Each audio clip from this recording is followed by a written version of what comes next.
Alrighty. Hopefully the thing is switched over. Fine, excellent. So we really encourage people regularly to read the scriptures. We've got our own EBC Bible reading app that takes you through half the Bible one year and the next half of the Bible the other year. And so we're going to have some reading from scripture this morning that will inform and shape our conversation together. So it's from Mark chapter 8, beginning at verse 11. And this is just after Jesus has done the second of his mass feeding miracles, the feeding of the 4,000. And it goes like this, from Mark chapter 8, verse 11. The Pharisees came and began to question Jesus. To test him, they asked him for a sign from heaven. He sighed deeply and said, "Why does this generation ask for a sign? Truly, I tell you, no sign will be given it." Then he left them, got back into the boat and crossed to the other side. The disciples had forgotten to bring bread, except for one loaf they had with them in the boat. "Be careful," Jesus warned them. "Watch out for the yeast of the Pharisees and that of Herod." They discussed this with one another and said, "It is because we have no bread." Aware of their discussion, Jesus asked them, "Why are you talking about having no bread? Do you still not see or understand? Are your hearts still hardened? Do you have eyes but fail to see and ears but fail to hear? And don't you remember when I broke 5 loaves for 5,000, how many basketfuls of pieces did you pick up?" 12, they replied. "And when I broke 7 loaves for the 4,000, how many basketfuls of pieces did you pick up?" They answered, 7. He said to them, "Do you still not understand?"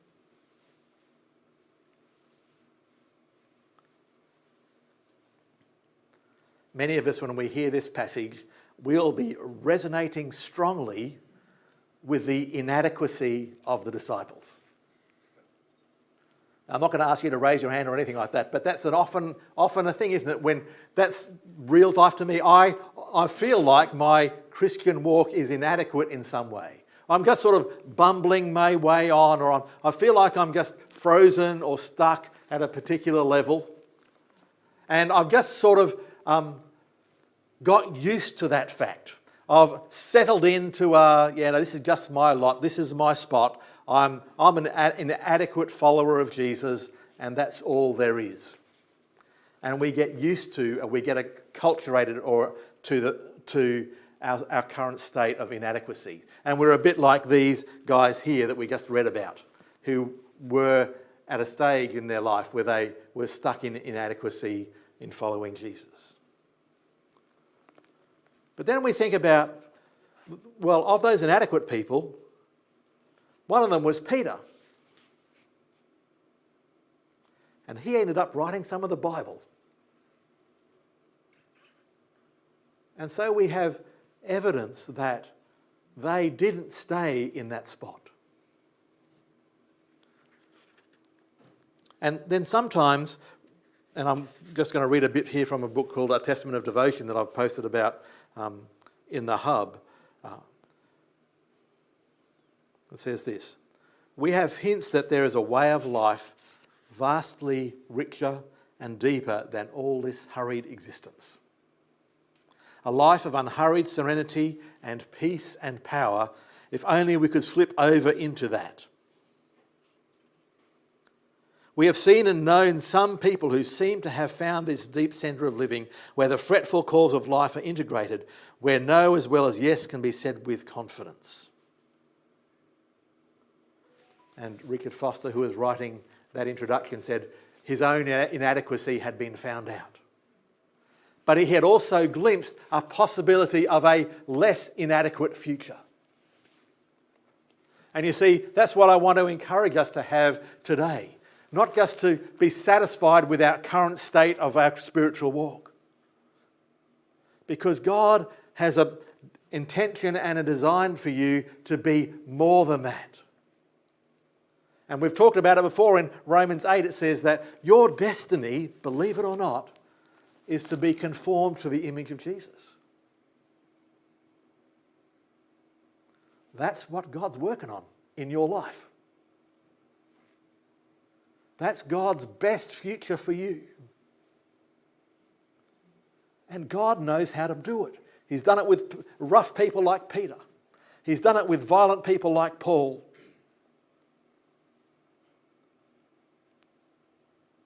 And God is working at that in your life too. And so I hope today that you don't just, that you lift your eyes a bit and you don't be satisfied with your current state, but you be inspired by your future state.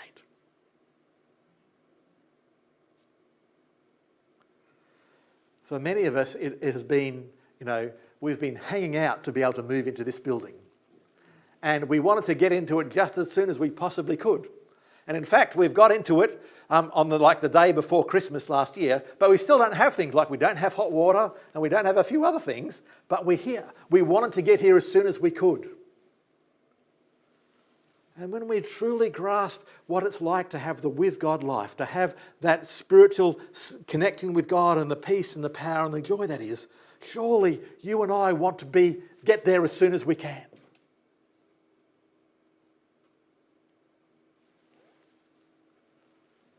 It happens in so many other areas of our life. When we're in school, we want to get to university as soon as we can. When we're at university, we want to get to our job as soon as we can. And when we're working and we're planning holidays, we want to get to our holidays just as soon as we can. Well, we're already good at being motivated by our futures. Let's also be good at being motivated by our future Christ-likeness.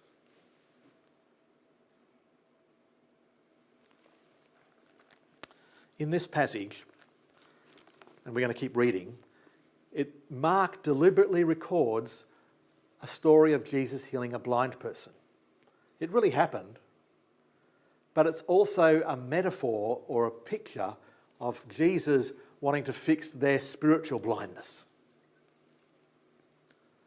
They came to Bethesda, and some people brought a blind man and begged Jesus to touch him. He took the blind man by the hand and led him outside the village. When he had spit on the man's eyes and put his hands on him, Jesus asked, "Do you see anything?" He looked up and said, "I see people. They look like trees walking around." Once more, Jesus put his hands on the man's eyes. Then his eyes were opened, his sight was restored, and he saw everything clearly. Jesus sent him home saying, "Don't even go into the village." Now, I think there's a few things we can draw from this. It's the actual thing that happened. But it's Jesus taking the initiative to heal someone's blindness. Jesus took the blind man by the hand and led him out of the village. Any spiritual growth that's happening in your life is because God is already taking the initiative. All the blind man had to do was follow on with Jesus and let him put the weird spit on his eyes. But the other thing I love about it is it was a two-stage miracle, right? Many other miracles that Jesus did, the person instantly healed. But this is like a picture. Often our spiritual blindness isn't instantly removed. Our Christian inadequacy isn't instantly taken away. There's a process. And we may feel inadequate today, and we know that one day we're going to be like Jesus, but it's going to usually, for most of us, be an incremental process day by day and week by week and month by month and year by year as we cooperate with what Jesus is doing in our lives. And you see the interactive nature of it. Jesus asked him, "What do you see?" And they said, "Well, I can sort of see stuff." It's okay, let's go and do some more work on it. So you can imagine Jesus saying, "Well, how do you think you're going with your spiritual life?" "Oh, yeah, I'm a bit better than I was a couple of months ago." "Okay, let's keep working on it."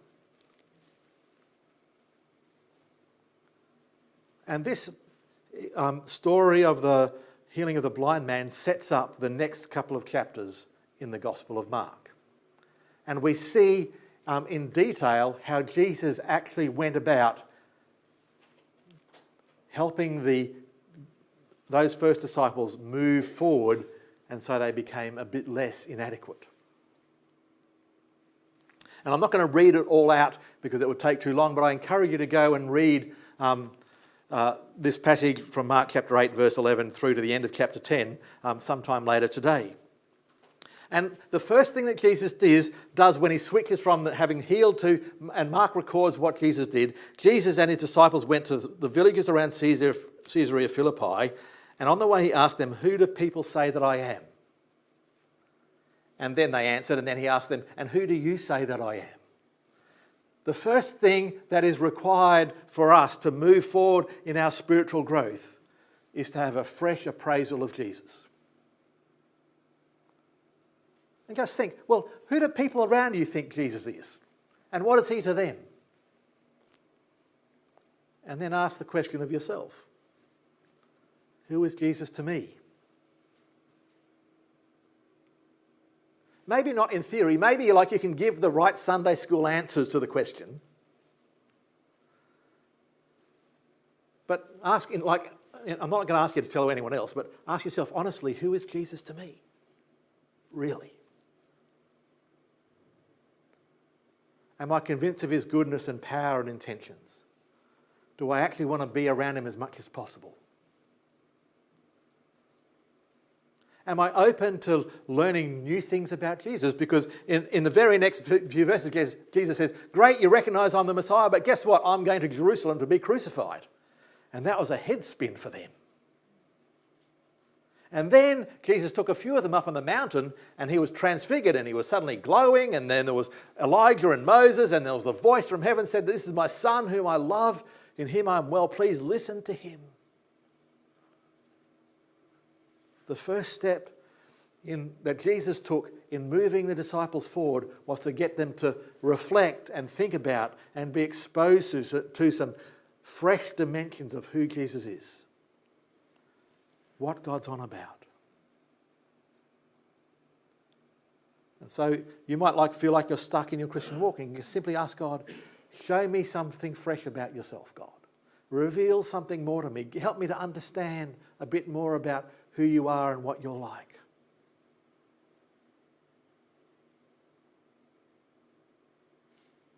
Because that transfiguration was Jesus actually inviting them into his prayer life. And so one of the things you could simply do is you could just meditate on the transfiguration. And by that I mean read the passage. It's in the first three Gospels. But in Mark, it's in the beginning of Mark chapter 9. And just imagine, read it over and over again. Imagine yourself in the scene. Imagine what the disciples are thinking and feeling. Imagine what you would be thinking and feeling.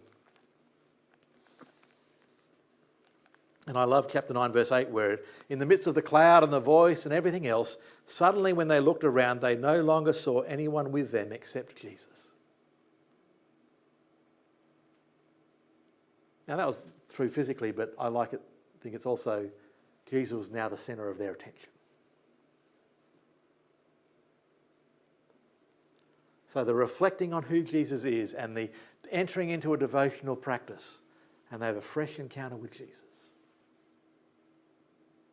And then they begin asking a bunch of questions about John the Baptist and all those sort of things. And they go down from the mountain and they join in with the other disciples. And the other disciples have been trying to cast a demon out of this demon-possessed person and are unable to do that. Do you ever feel like there's things in your Christian life that you are unable to do? Well, what did these disciples do when they were confronted with their own inadequacy? Well, they went to Jesus, and he says, and they said in chapter 9, verse 28, after Jesus had gone indoors, his disciples asked him privately, "Why couldn't we drive it out?" In whatever it's been inadequate in your life, whether it's prayer life or hearing God or being patient or whatever else, have you ever thought, maybe I should just ask Jesus, why can't I do that? Hey, Jesus, why can't I be less angry? Hey, Jesus, why can't I actually tell people about you? Hey, Jesus, why am I so worried about my finances? Hey, Jesus, why am I finding it hard to forgive? And Jesus enters into the two-way dialogue. You see, this growing less inadequate in our Christian lives, growing a little bit more adequate on the journey towards Christ-likeness is an interactive thing. God respects you enough to want to do it, have it to be a two-way thing, not just like an injection that you have no control over. God respects you as an individual and a person so much that he wants to do it interactively.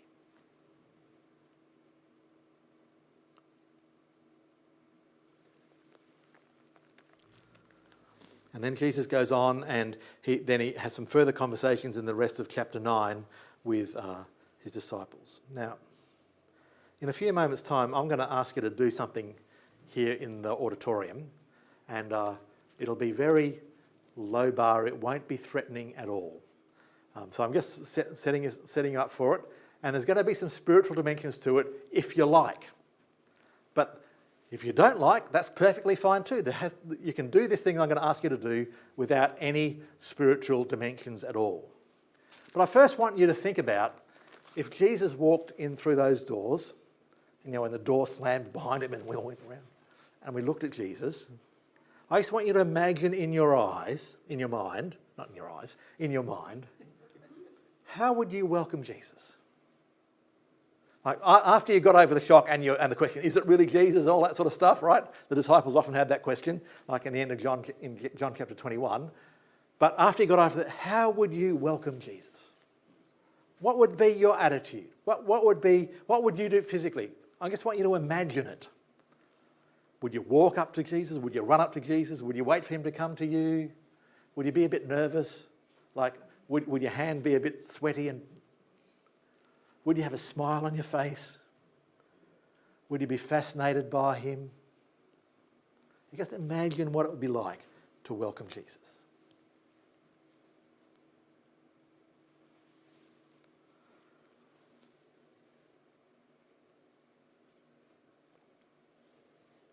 Okay, now we're getting to the thing that I want you to do. I want you to practice this.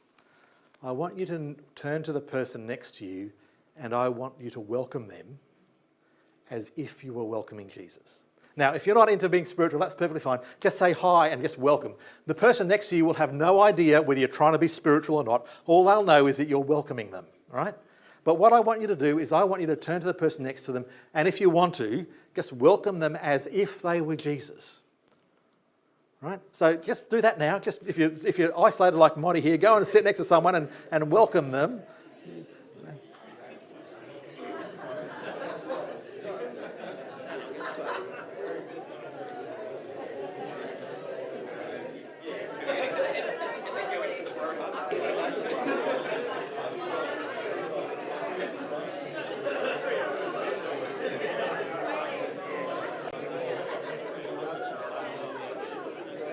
Alrighty.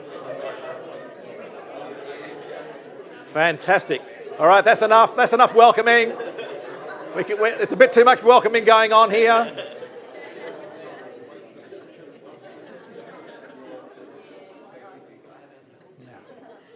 Now there's a second thing. Now, like most of you will probably have found it easy to welcome the person next to you, right? And imagine they were Jesus, right? But imagine the person that you were welcoming was actually your arch enemy or someone who had recently betrayed you or let you down, right? And you think, how on earth am I going to welcome them as if they were Jesus? Well, I want you to sort of flip it in your mind and, okay, well, there's no way that I can do that, God, but I want you to do that through me. Jesus, I want you to do that through me. I want to help me welcome this difficult person as if they were Jesus by doing it through me. It's beyond my capacity. I need you to help me to do that. Now, so imagine the person next to you is now your arch enemy, and now have another go at relying on God to welcome them. Now, just pretend it's the same as before. We don't want to have, if you do actually have an arch enemy here, we don't want you to give that away or anything like that. You can sort that out later. Okay, go. 20 seconds, just welcome someone else, but say, I'm going to try and do it with God's power and God's resources. Ready? Go. Someone else, yeah, why not?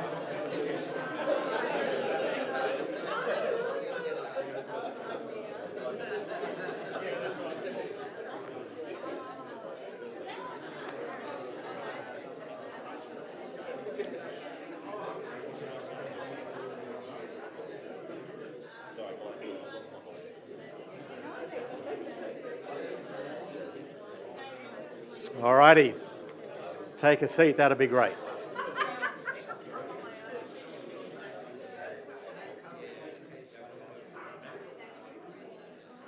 You see, the disciples in their inadequacy were having a debate about who amongst them was the greatest.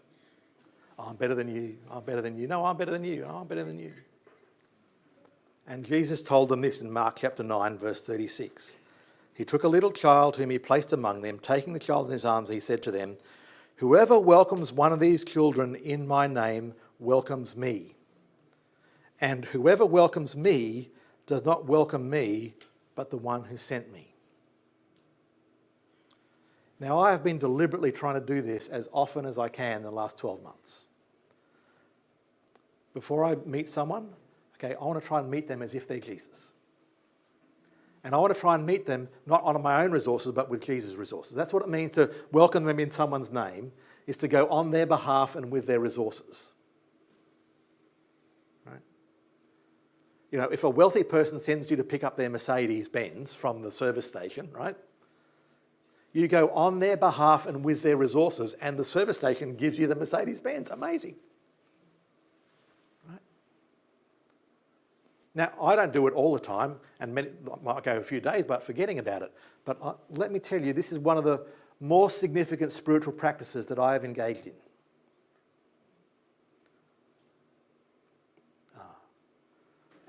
And I intend to keep trying to engage in it for the rest of my life.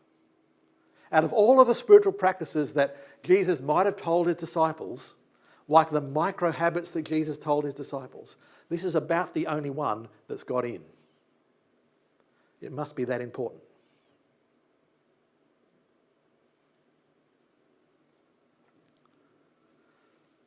It reminds me to be less controlling, like as if I could control Jesus if I actually met Jesus. It reminds me to actually see the person.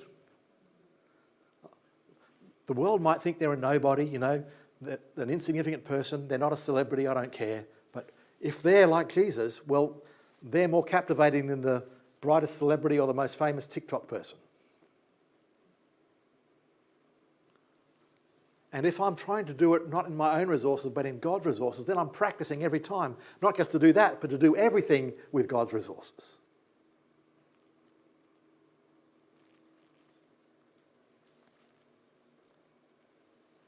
And so Jesus, the one who is the expert at turning inadequate followers to more adequate followers, gets them to reflect on who he was.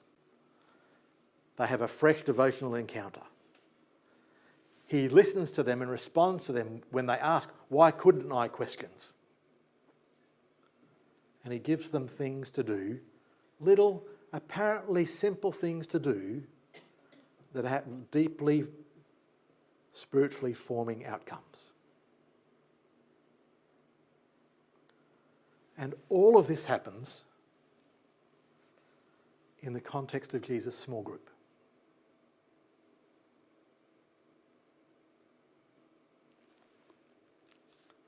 All of this happens in the context of Jesus' small group. Not in a Sunday service,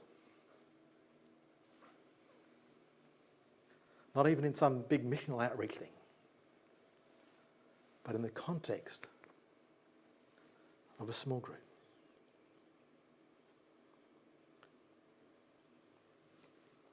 And that has been one of the rich things that's happened in the life of our church over the last couple of years. Some development of some small groups with a high number of people involved in them. And some of them have already started again for this year, and other ones hopefully will be kicking off in the next little while. And we want everybody to have the chance to be in a group like that. And so if you are not in a small group and you would like to be in one, let me know. And we'll see what we can organise. We are committed to this. Jesus did it with his inadequate disciples, and so the least we can do is see if we can do it for each other.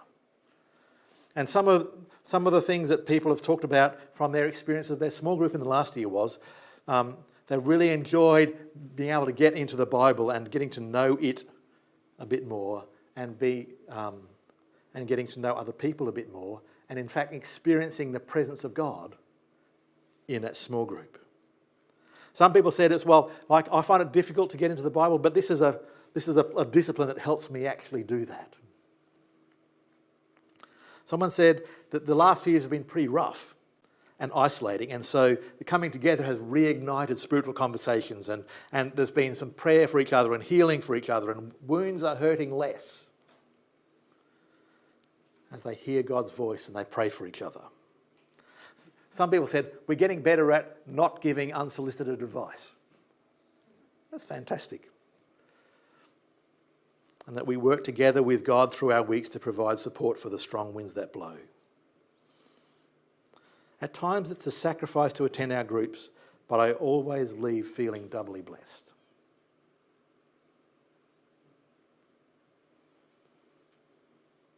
And so I encourage you to re-engage with your small group from last year and try and engage at a deeper level, maybe a bit more honest level, maybe a bit more risk-taking level, maybe a bit where there's a bit more encouragement and accountability for you. And that's what small groups are really great at. This is what I'm struggling with. This is what I'm going to try and do. And your group says, we'll pray for you, we'll cheer you on. How did you go? When they see you next time. Celebrate the wins, encourage us when something else knocked us off track. If you're not in a group, ask to be in one.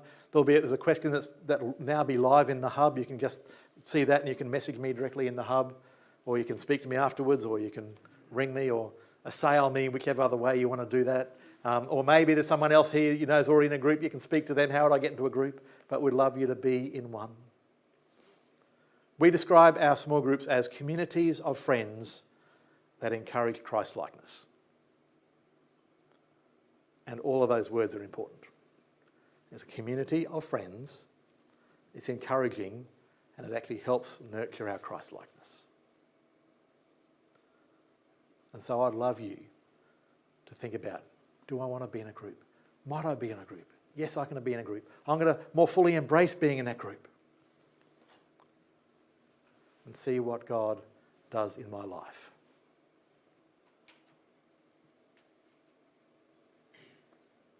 Let's pray.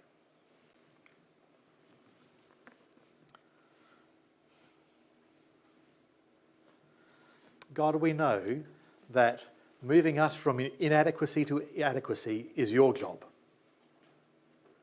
It's your heart, it's your vision, and you know how to do it, God, for each one of us. Help us to see the greatness of that vision.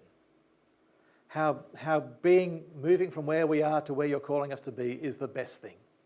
And that getting there as fast as we can, God, is the most valuable thing that we could do.